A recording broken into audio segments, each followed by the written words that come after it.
This is Tao Unbound, the English language podcast of Tel Aviv University. Please welcome your host, Ido Aharoni, Tel Aviv University's graduate, member of the Board of Governors, lecturer, writer, and veteran diplomat. Welcome to another episode of Tao Unbound. I'm Ido Aharoni, your host, and it is my great pleasure to host today in our humble studio Dr. Michael Milshtein. Thank you, Ido. Thank you for having me. Well, thank you for joining us. I would say that in Hebrew we say Michael, but for the purpose of this podcast, we will refer to you as Michael. Michael is the head of the Forum for Palestinian Studies at the Dayan Center at Tel Aviv University. It's the premier center, really, for Middle Eastern and Near Eastern studies. He also served as an advisor to the Palestinian Affairs, to the coordinator of government operations in the territories known as COGAT, 2015 to 2018. He is the author of several books. We'll talk about one of them specifically about Hamas. He wrote extensively about what the Palestinians refer to as the Nakba, meaning the calamity of 1948. And he also holds the rank of colonel. And I know that right now you are actually recruited to serve in the Army Reserves during the October 7th war. So again, thank you for taking the time. I know you're very busy. It's a pleasure to have you with us. We would like to obviously concentrate on your area of expertise, which is what's happening on the Palestinian side, but we also would like to talk about what you think should happen on the Israeli side. Yes. But let's start with the big question. What makes, we've all seen the brutality on October 7th, but we've seen brutality among Muslims before. That's right. The ISIS killing Al-Qaeda and ISIS killing the Yazidis and so on and so forth. What makes October 7th so unique from the Palestinian perspective? Well, actually, as you described it, Ido, October the 7th was not only, a round of escalation or a very limited military move. It's much broader, much deeper event. Actually, it's one of the most important events in the history of the Israeli-Palestinian conflict. Never during the last 100 years of this conflict, there was not such a bloody day like October the 7th from the Israeli point of view, and there was not such a bloody period from the Palestinian point of view. We are speaking right now about 20,000 people who were killed, casualties in the Palestinian side. So it really makes this whole war, not only the event of October the 7th, it's really one of the most dramatic ebbs of the relations between Israel and the Palestinians. And you mentioned correct the brutality that was exposed in October the 7th, and I'm asking myself a lot, and I must admit that I was very critical toward the Israeli policy regarding Gaza during the last 2 years. And I always try to say that, listen, the whole issue of economic peace and let's promote permits and export and import toward Gaza, and it will make the likelihood of escalation lower. I said for long years that this all policy is wrong, but I was still surprised by the events of October the 7th from 2 points of view. First, and you mentioned it, Ido, the brutality. I know Hamas for 3 decades. I met people from Hamas, leaders from Hamas. I knew that, of course, one of the basic characters of this movement is the violence, the brutality.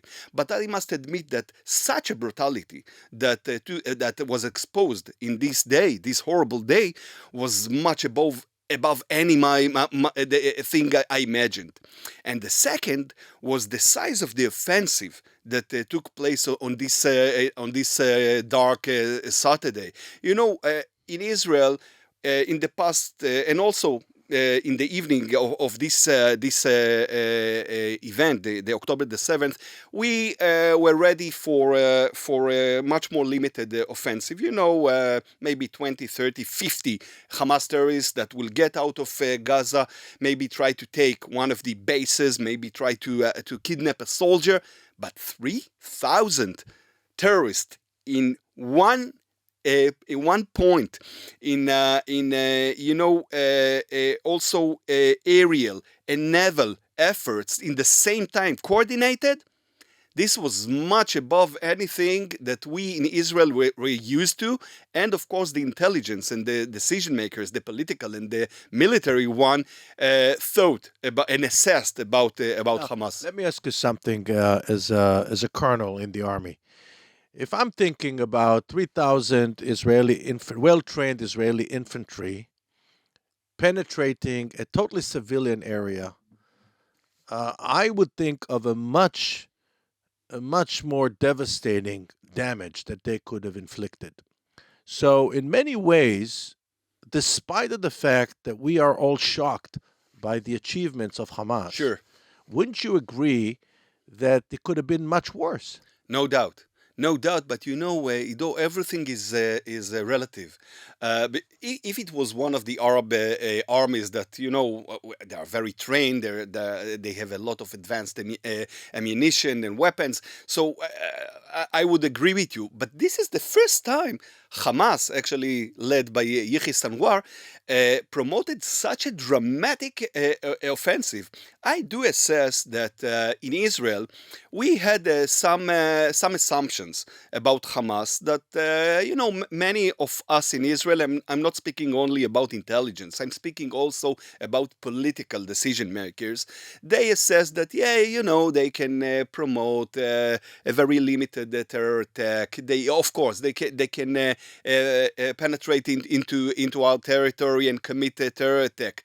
But this time, they really promoted strategic offensive. It was very similar to army.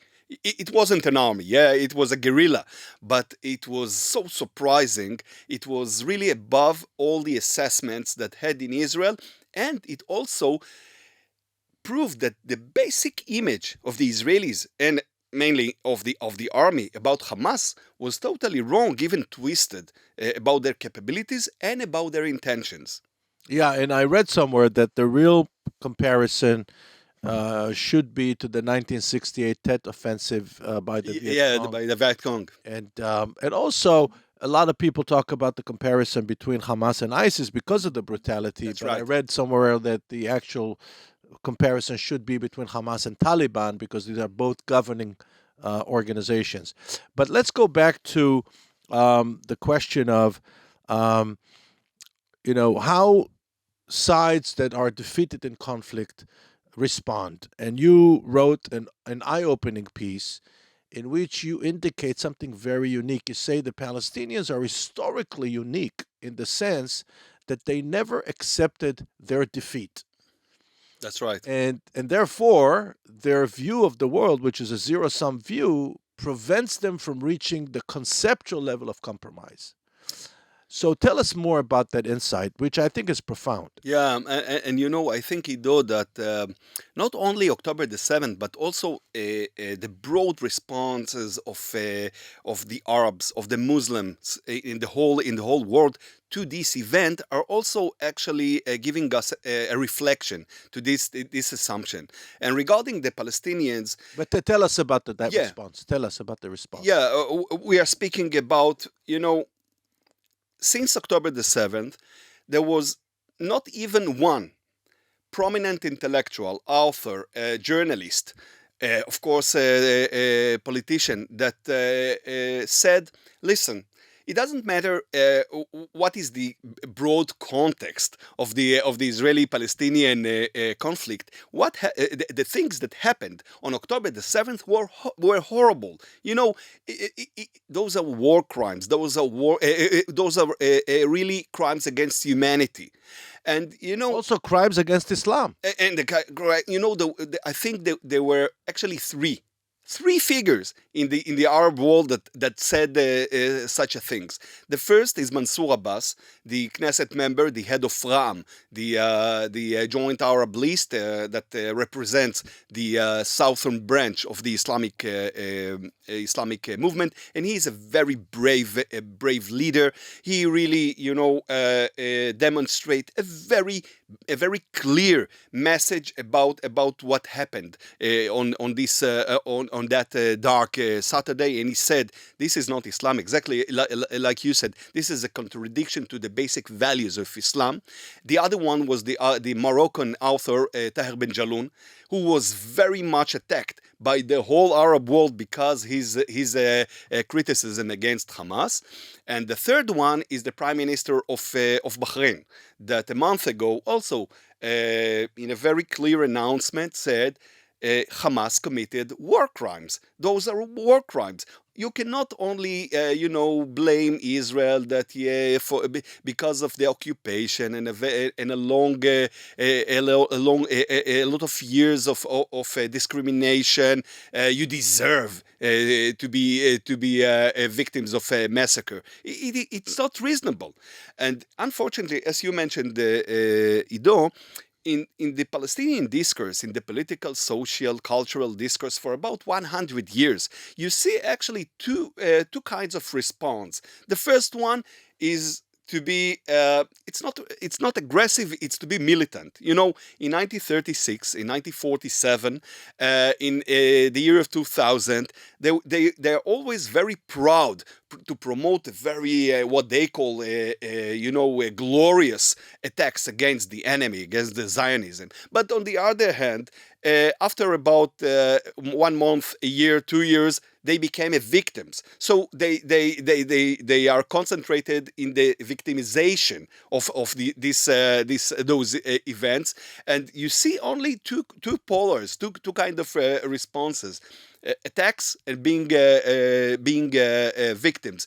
And between them, there are very few Palestinian politicians or intellectuals that said, listen, we must find a space, a place when we need to develop a compromise. We understand that we cannot get all the strategic aims we want, and we don't want to be those who always suffer in history. So let's build more realistic goals. For example, one of the Palestinians' prime ministers of a decade ago, Salam Fayyad, now he's a lecturer in Princeton. He was a prime minister between 2007 to 2012. He spoke about building civil society, about building the Palestinian arena bottom up, about being focused on the young generation, on prosperity, on the future. And actually, in the Palestinian politics, it is too much, because if you don't speak about militant goals, about slogans, about revolutionary, so you are not attractive enough, and he had to resign. Something about that, because I remember Salam Fayyad was talking about it even before he became prime minister, when he was minister of finance. That's right. Would you say that Israel missed an opportunity with Mahmoud Abbas, known as Abu Mazen, because with all of his faults, and there are many faults with him, he is still committed to nonviolence. That's right. He doesn't believe in a violent opposition to Israel. Do you think we missed an opportunity with him? Well, I'm asking myself a lot this question, Ido, and I'm not sure, because, Mahmoud Abbas was born in the 30s. He was, I think he was 15 or 16 years old when the Nakba took place, and he was deported from Tzfat to Syria. So he is the representative of a very old generation in the Palestinian arena. I'm not sure that he is ready enough, that his ideological DNA is good enough in order to achieve historic decisions for the Palestinians. I'm not speaking about giving up the dreams of return, but being focused on statehood, on prosperity. I do think that, for example, Salam Fayyad, I think that we in Israel and the Palestinians, this is actually a missing for both peoples, because I do think that he could really promote such a realistic discourse. And unfortunately today, when you check the Palestinian leadership, the Palestinian political arena in a broad manner, you see almost no leader who really speaks, in a very realistic manner about maybe negotiations with Israel, maybe put aside all these revolutionary slogans of the 20th century. And unfortunately, I think that this war, the war in Gaza, made the whole atmosphere in the Palestinian arena much more extreme. You can see, according to all the polls that were published, I think it was a week ago, that more and more Palestinians support the ideas of armed struggle, of more support Hamas. And I'm quite, I don't want to be total pessimistic, but I do think that those are bad news for both peoples. Right. You mentioned the Moroccan intellectual Tal Ben Jaloun. Ben Jaloun, who also said that October 7th dealt a death blow to the two-state solution. Would you agree with that? What do you think is going to be the impact of October 7th on the two-state solution? Yeah, it seems like an illusion, a dream that belongs to the past. I think that in Israel, I speak right now about the Israelis. We had dramatic shock because of October the 7th. I think that many kind of dreams, of ideas that many of us had before this event were gone after this trauma. And I think that the Israelis today have two basic conclusions from the events of October the 7th. One is that we and the Palestinians cannot live together in one entity. There are many peoples in Israel, for example, the ministers Smotrich and Ben Gvir, that they even wish that we will live in one entity, one state between the river and the sea, and they tell us that everything will be okay, the two communities can live under Israeli majority, and it will look like the Bosnia, like the Balkan. It will not be any kind of heaven. And the other conclusion, and actually this conclusion stands in contradiction to the first one, is that, okay, let's say that we don't want to live together.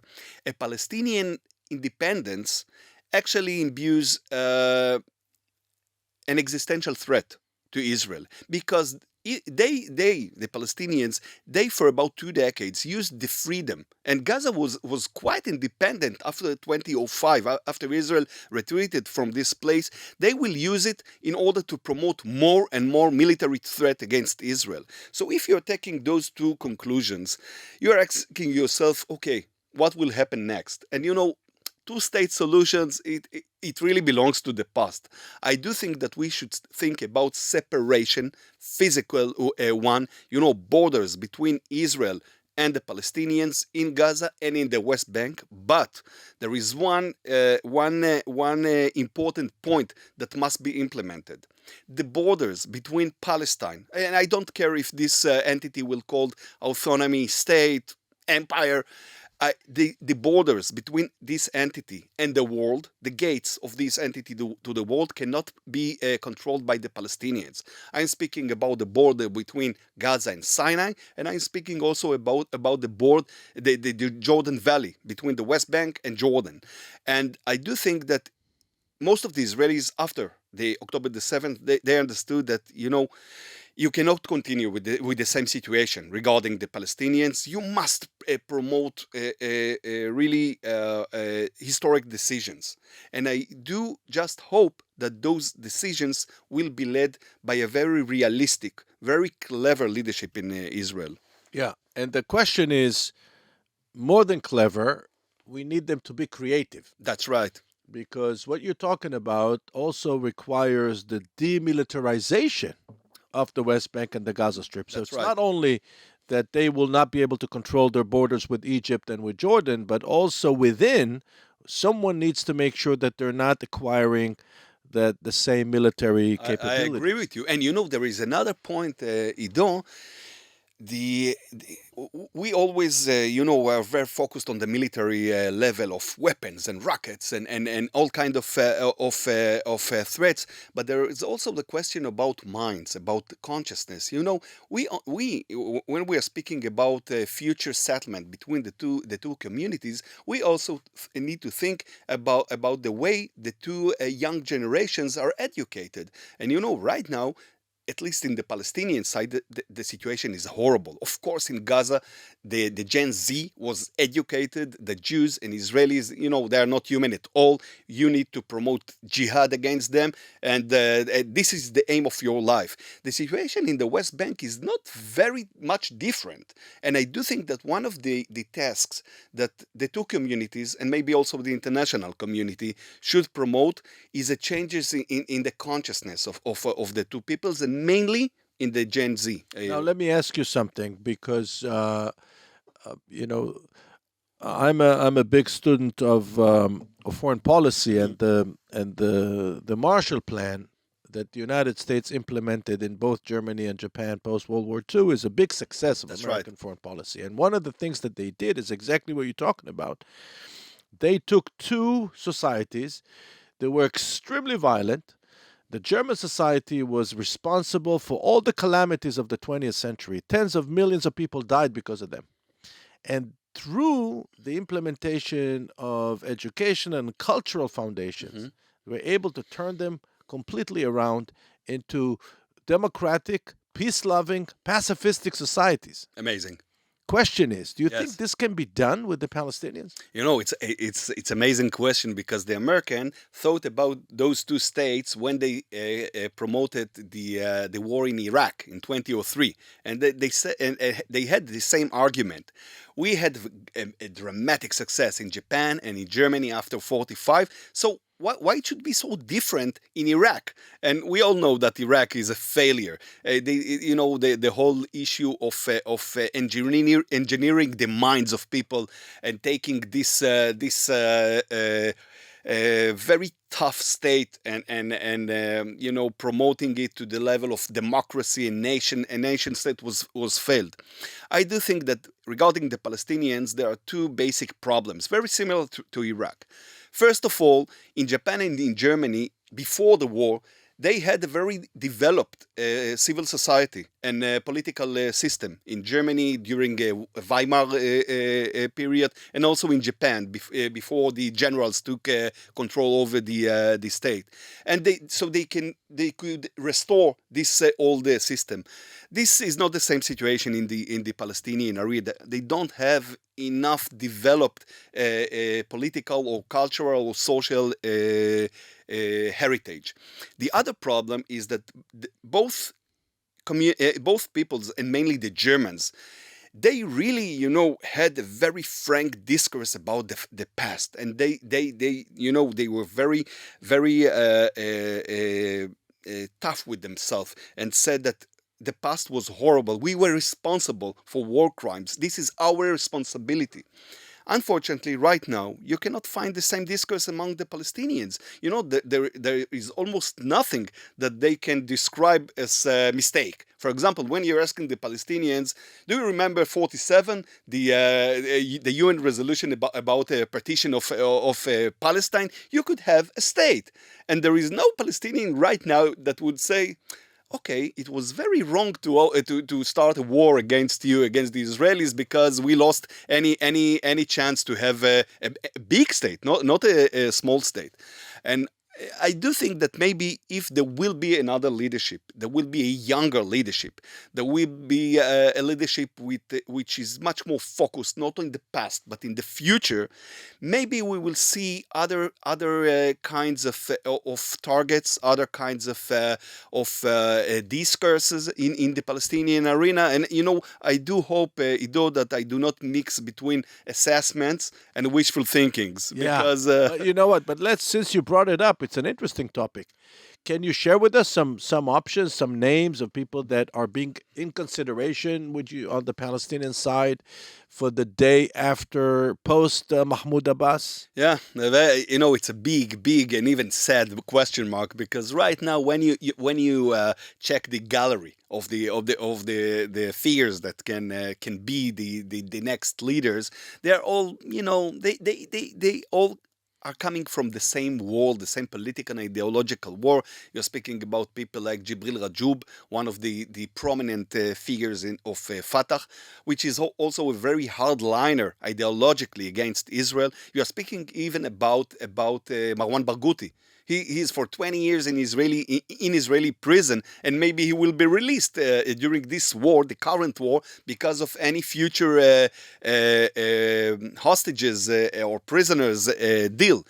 And you're also speaking about leaders like Muhammad Ahlan. He's one of the toughest rivals of Mahmoud Abbas. He's not here. He's not in the territories. He's in Abu Dhabi, and he considered the current war as an opportunity to come back to the Palestinian arena. But except them, I always even wish that there will be a black swan. Something that we do not see right now that will come from nowhere and maybe could be the next leader. Now, let me ask you something. When you look at the history of successful national movements, meaning movements that their efforts resulted in the creation statehood, right? So Zionism that appeared in 19th century is the only successful national movement of that time. That's right. Because it produced a state, a real state. Here we are. But when you look at the history of those movements, there was always a moment where the mainstream had to face its own internal opposition. That's right. And it happened in Zionism. It happened in in almost every in Ireland, for example. Ireland, even in the United States. That's right. Everywhere. It did not happen with the Palestinians. That's right. What's the reason it did not happen, and what are the chances it will happen in the future? It's amazing because we also mentioned Ireland, the Irish independence war of Michael Collins, which was very similar to what happened in Israel in the 30s and in the 40s. They also understood that there is a time that you have to compromise. You cannot achieve every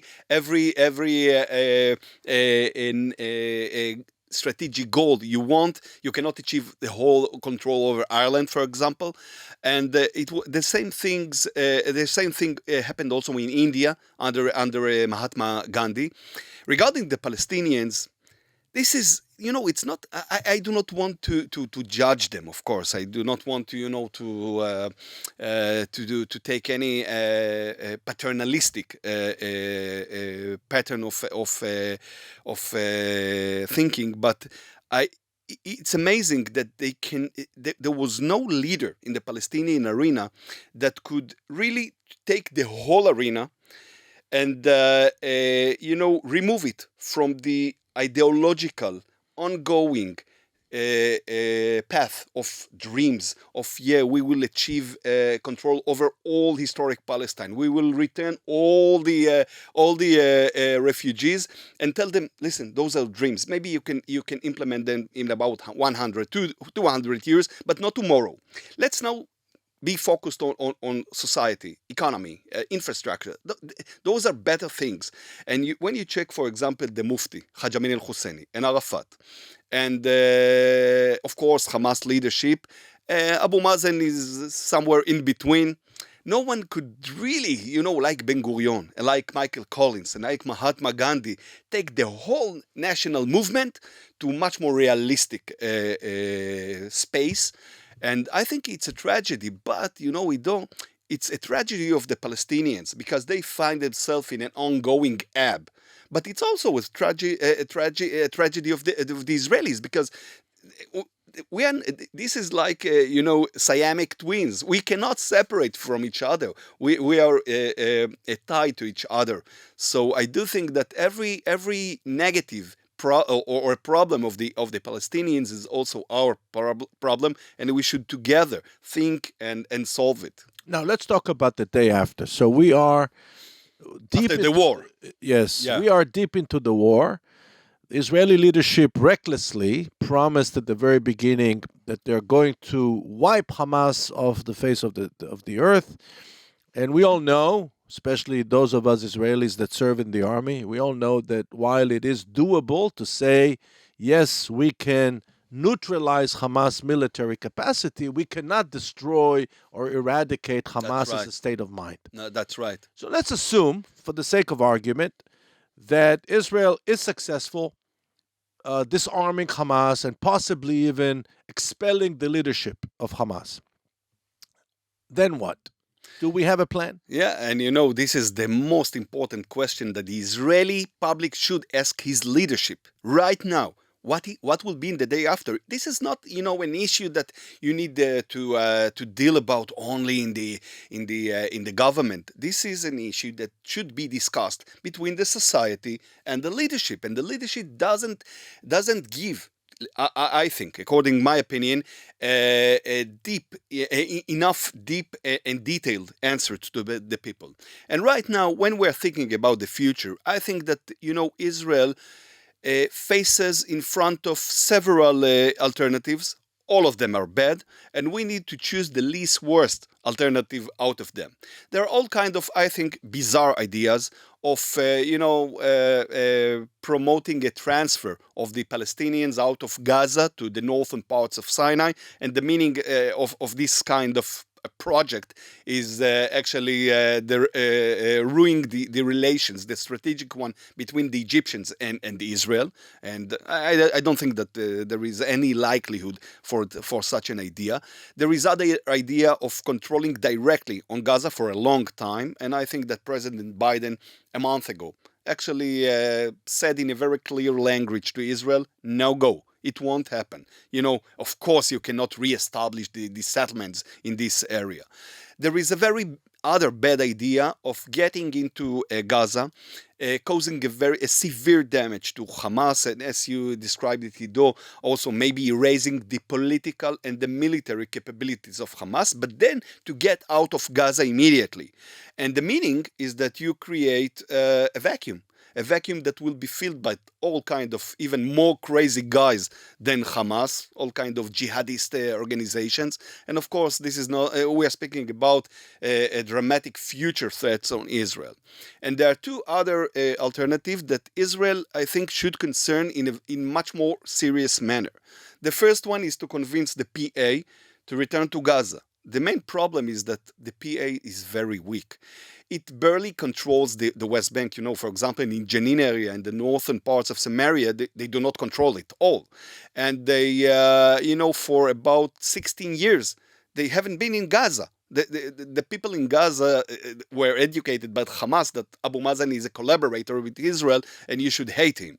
So I think that, it is much above their capabilities to return to Gaza and to be a very effective regime. The last alternative, which is full of question marks, I do not describe it as ideal alternative, is maybe to establish a local administration, Palestinian one, in Gaza, based on local powers, such as heads of clans, of tribes, mayors, senior figures in Fatah, in the academia, taking them and giving them the responsibility of the civil affairs in Gaza and for the public order. And I assess that in a gradual manner, they can be the address for the 2.2 million people in Gaza. It won't be easy. It will be full of problems. You mentioned, correct, Ido, that Hamas is not going to be vanished. It will exist, maybe as an opposition, maybe as an underground, but they will exist and they will create a lot of problems. But I do think that this is the beginning. Maybe it can be a beginning, and of course I forgot to mention that this entity that will be established in Gaza will have a very close relation, or even it will be under the PA, as a part of the PA, maybe a new PA, much better PA, and maybe this could be the basic layer, the basic situation that can bring both communities to any kind of better political settlement in the future. Now, Michael, we can continue this conversation for hours because No you're doubt. such an engaging guest, and we'd love to have you again. Let me ask you one last question before we conclude our podcast for today. You know, you spoke about the various scenarios, and I'm thinking about how Israel got stuck in Lebanon for 18 years. That's right. Right? Something that started as a short-term incursion into Lebanon ended only after 18 years, and hopefully we're not heading in the same direction. But I'd like to ask you, because you did study the American reaction to 9/11 in Iraq and Afghanistan. This is what happened in America. 9/11 happened. The ground invasion happened only a year and a half after 9/11. That's Meaning right. the Americans took the time to build the military capacity, and I'm disregarding the outcome. You can argue about the outcome. You're But right. the way they did it, they built military units, they created weapon systems, they trained their forces, they prepared their forces. It took them a year and a half. During that time, the world had enough time to absorb what happened to them on 9/11. You're right. The world had enough time to appreciate. The American administration had enough time to build the diplomatic support for their invasion, to build an international coalition. All those things require strategic thinking, That's right. which we did not see after October 7th. That's right. And my question to you is, what needs to happen in order for Israel to somehow come out of this victorious? You know, I'm not sure that term victorious is really, it's the right term to describe any kind of ending point in this kind of conflict. I do think that we can speak about dramatic or historic decisions that will be taken by Israel. And for example, I do assess that if Israel will remove Hamas from its current position and will start in a very slow, gradual manner to build a new political and civil infrastructure in Gaza, it will be enough. It will be, very tough. It will be full of disappointments. But it is much more realistic than to think that we are coming to Gaza, we will kill Yahya Sinwar, we will create immediately a new, better world. And it will be the beginning of much more important target, and this is the creation of a settlement, historic settlement between us and the Palestinians, a very realistic one. We need to abandon all the ideas, the dreams, the conceptions of the past, which we really understood on October the 7th that they are not relevant for the social and political situation of the two communities.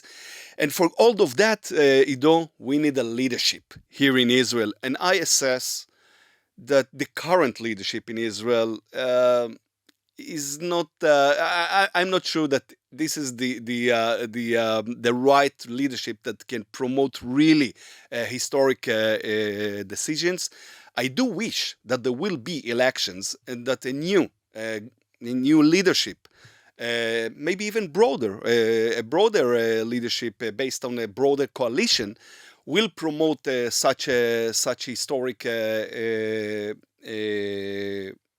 decisions, because I do think that a new nation should be born out of this trauma. Well, on this happy note, we have to conclude. Let me just say that you're too young to remember October 73, but we very few of us in October 73 could have imagined that 6 years later we will have a peace treaty with Egypt. So maybe your vision for the future is correct. In any event, we say in Arabic, inshallah. Inshallah. So I want to thank you for taking the time to spend this really educational 45 minutes. Incredible conversation. Hopefully, we'll get to host you again. Thank you, Ido. Thank you very much. And to our viewers and listeners back home, goodbye from Tel Aviv until our next episode.